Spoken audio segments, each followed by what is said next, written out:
Entah. Apa sih kok? Ngapain? Bingung. Hah? Kok bingung? Iya. Saya bingung. Puasa besok atau besok lagi ya? Hah? Iya. Kamu puasanya besok atau besok lagi? Atau sama?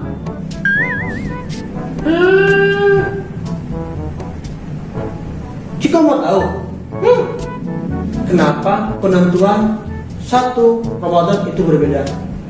Iya. Yuk kita belajar yuk.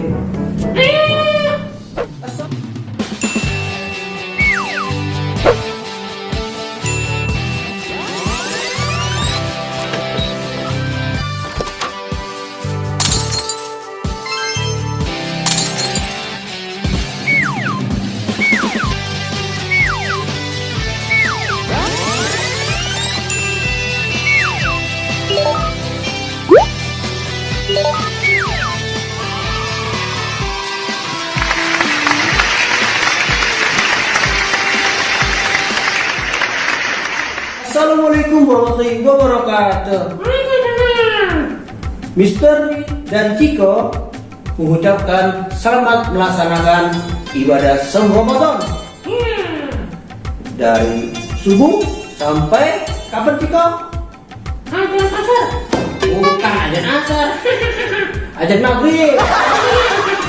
Ciko, tahu gak kenapa kita sering sekali mengalami perbedaan dalam menentukan satu Ramadan? Iya.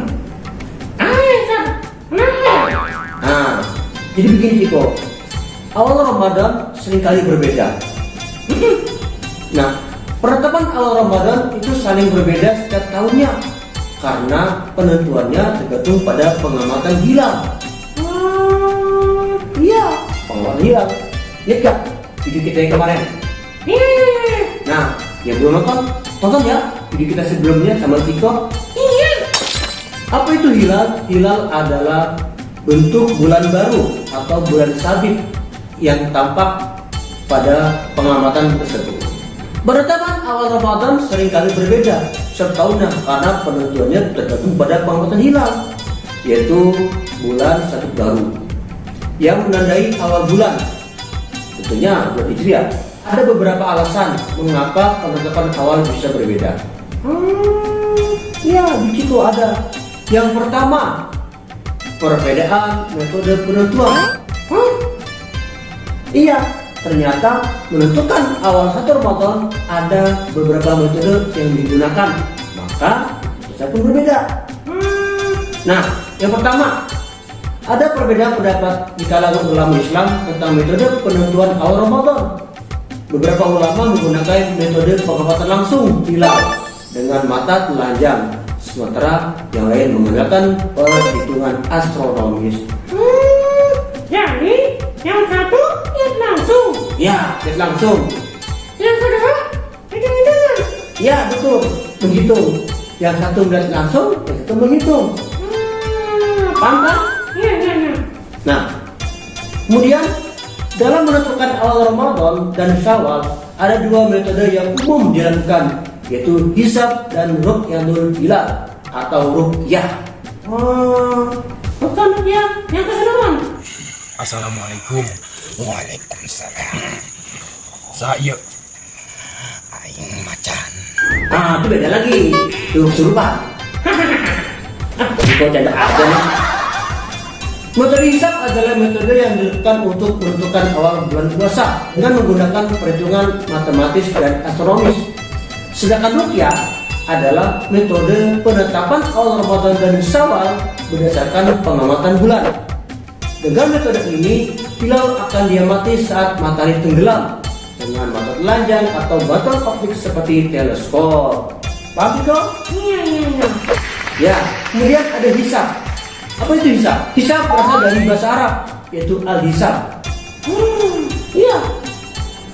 Yang mempunyai arti perhitungan atau pemeriksaan. Sedangkan dalam bidang fikih, hisab menyangkut penentuan waktu-waktu ibadah. Hisab digunakan dalam arti perhitungan waktu dan arah tempat guna kepentingan pelaksanaan ibadah, seperti menentukan waktu sholat, waktu puasa, waktu Idul Fitri, waktu haji, dan waktu gerhana untuk melaksanakan sholat gerhana. Dasar dari penggunaan hisab untuk awal bulan Hijriah terdapat pada surat Ar-Rahman ayat 5. Artinya, matahari dan bulan beredar menurut perhitungan. Dalam surat yang lain, yaitu surat Yunus ayat 5, artinya, dialah yang menjadikan matahari bersinar dan bulan bercahaya dan ditetapkannya menzilah-menzilah atau tempat-tempat bagi perjalanan bulan itu, supaya kamu mengetahui bilangan tahun perhitungan, yaitu waktu. Kemudian ada hadis Bukhari dan Muslim, apabila kamu melihat hilal, berpuasalah, dan apabila kamu melihatnya, beridul fitrilah. Jika bulan terhalang oleh awan terhadapmu, maka estimasikanlah. Jadi hisab ini digunakan untuk menentukan awal bulan dalam kalender Hijriah. Hisab yang digunakan adalah hisab hakiki, wujud hilal dengan kriteria 3 hal. Tiga. Ya, 3. Apa saja? Yaitu telah terpenuhinya ijtima, itu konjungsi. Yang kedua, ijtima itu terjadi sebelum matahari terbenam. Dan yang ketiga, pada saat terbenamnya matahari, bulan berada di atas ufuk.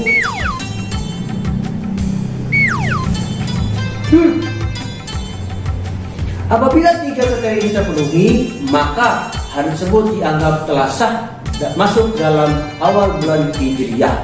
Itu juga. Yang kedua ada Rukyatul Hilal. Kalau tadi apa? Hisab. Nah, yang kedua ada Rukyatul Hilal. Penggunaan Rukyatul Hilal sebagai metode penentuan awal bulan dalam kalender Hijriah di Nusantara, nah di negara kita ini sudah diyakini sejak Islam awal masuk ke Nusantara. Pada saat itu pelaksanaan Rukyatul Hilal hanya dilakukan dengan mata telanjang, tanpa menggunakan alat bantu apapun. Setelah kebudayaan Indonesia semakin maju, maka dengan spontanitas pelaksanaan Rukyatul Hilal pun secara berangsur-angsur menggunakan sarana dan prasarana yang menunjang sesuai dengan perkembangan ilmu, pengetahuan dan teknologi pada zamannya. Hilal merupakan lengkungan bulan sabit paling tipis yang berkedudukan pada ketinggian rendah di atas ufuk barat pasca matahari terbenam dan bisa diamati. Cara pengawatannya terbagi menjadi 3, mulai menggunakan mata telanjang, mata dibantu dengan alat optik atau teleskop biasanya, hingga yang mutakhir, alat optik yang tumbuh dengan sensor atau kamera. Canggih. Ya, betul canggih dong. Dari ketiga cara tersebut, maka keterlihatan hilal pun menjadi 3 pula, yaitu dari kacamata telanjang atau bil fikri, kacamata teleskop, dan kasat citra. Organisasi keagamaan yang menggunakan metode ini ya banyak di Indonesia. Meskipun menggunakan metode hilal, tidak serta menjalankan hisab atau ilmu falak. Jadi selalu mengkolaborasi keduanya. Begitu Ciko. Yang kedua adalah faktor geografis. Iya, faktor tempat.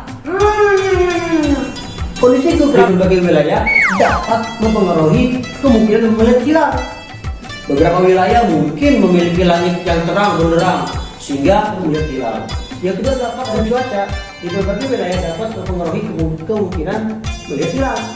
Beberapa wilayah mungkin melihat langit yang terang benderang, atau mungkin di tempat lain langit yang terhalang oleh mendung sehingga sulit untuk melihat hilal. Yang ketiga, perbedaan kalender. Ada berbagai kalender lunar yang digunakan oleh masyarakat Islam di berbagai negara atau lembaga. Perbedaan dalam kalender ini baik dalam metode perhitungan maupun penggunaan kalender yang berbeda dapat menyebabkan perbedaan dalam menentukan awal Ramadan. Tuh. Nah, yang keempat, variasi interpretatif. Apa itu? Berbagai masyarakat Islam memiliki pendekatan interpretatif yang berbeda terhadap teks-teks agama yang berkaitan dengan penentuan awal Ramadan. Ini dapat menyebabkan perbedaan pendapat di antara mereka. Gitu Ciko. Nah, yang kelima, pengaturan pemerintah atau otoritas keagamaan. Di berbagai negara, penetapan awal Ramadan mungkin dipengaruhi oleh otoritas pemerintah atau keagamaan yang menetapkan tanggal resmi berdasarkan fatwa atau keputusan tertentu. Karena faktor-faktor ini sering terjadi perbedaan dalam penetapan awal Ramadan di berbagai negara atau wilayah. Ini adalah bagian dari keanekaragaman dalam praktik keagamaan dan interpretasi hukum Islam di seluruh dunia. Nah, gitu Ciko. Makanya, mengapa jatuh awal dan akhir Ramadan selalu berbeda? Itu sebabnya. Nah, dari penjelasan itu, Ciko udah tahu nggak kenapa kita selalu berbeda dalam menentukan awal puasa atau ketika nanti Lebaran. Ya, oleh karena itu, bagaimanapun perbedaan, carilah kesamaan di antara kita. Iya. Oke, Ciko. Oke. Sekali lagi, sahabat berpuasa bagi yang melaksanakan, semoga tahun ini puasa yang kita laksanakan adalah puasa yang terbaik. Terima kasih. Wassalamualaikum warahmatullahi wabarakatuh.